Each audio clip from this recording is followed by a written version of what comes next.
പ്രിയമുള്ളവരെ, അസ്സലാമു അലൈക്കും വറഹ്മത്തുള്ളാഹി വബറകാതുഹു. ഇന്നത്തെ പ്രവാചക വചനം നമ്മൾ സ്ഥിരം ചെയ്യുന്ന ഒരു പ്രവൃത്തി, അതായത് തുമ്മൽ. നമുക്ക് തുമ്മൽ വന്നു കഴിഞ്ഞാൽ അള്ളാഹുവിനെ സ്തുതിക്കുന്നൊരു പരിപാടിയുണ്ട്, അൽഹംദുലില്ലാഹ് എന്ന് പറയും. അത് കേട്ട് കഴിഞ്ഞാൽ നമ്മൾ കേൾക്കുന്ന ആൾ അവർക്ക് വേണ്ടി പ്രാർത്ഥിക്കണം. യർഹമുക്കുമുല്ലാഹ് യുസ്ലിഹ് ബാലക്കും എന്നുള്ള ഒരു വചനമുണ്ട്, നിങ്ങൾക്കെല്ലാം അറിയുന്ന കാര്യമാണ്.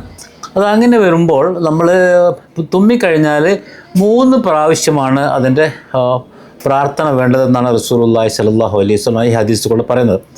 ഇത് ബഹുമാനപ്പെട്ട ഇമാം തുർമുദി റിപ്പോർട്ട് ചെയ്ത ഹദീസാണ്. 3 പ്രാവശ്യവും അൽഹംദുലില്ലാഹ് എന്ന് പറയുമ്പോൾ അത് യർഹമുക്കുമുല്ലാഹ് എന്നുള്ള കാര്യങ്ങൾ പറഞ്ഞു കഴിഞ്ഞാൽ 3 പ്രാവശ്യം പറഞ്ഞാൽ നിർത്താം. അതായത് ഇപ്പോൾ ഇങ്ങനെ തുമ്മിക്കൊണ്ടിരിക്കുകയാണ്, അതായത് ഒരു അസുഖങ്ങളുള്ള ആൾക്ക് ജലദോഷം മറ്റുള്ള കാര്യങ്ങളൊക്കെ പിടിച്ചു കഴിഞ്ഞാൽ മെനക്കേട്ട് ഇങ്ങനെ തുമ്മിക്കൊണ്ടിരിക്കുമ്പോൾ നമ്മളത് പറയേണ്ടതില്ല എന്നാണ് ഇതിൻ്റെ അർത്ഥം. ആയതിനാൽ നമ്മൾ ഈ ഒരു സംഭവം വളരെ അർത്ഥവത്തായ ഒരു ഹദീസാണ്.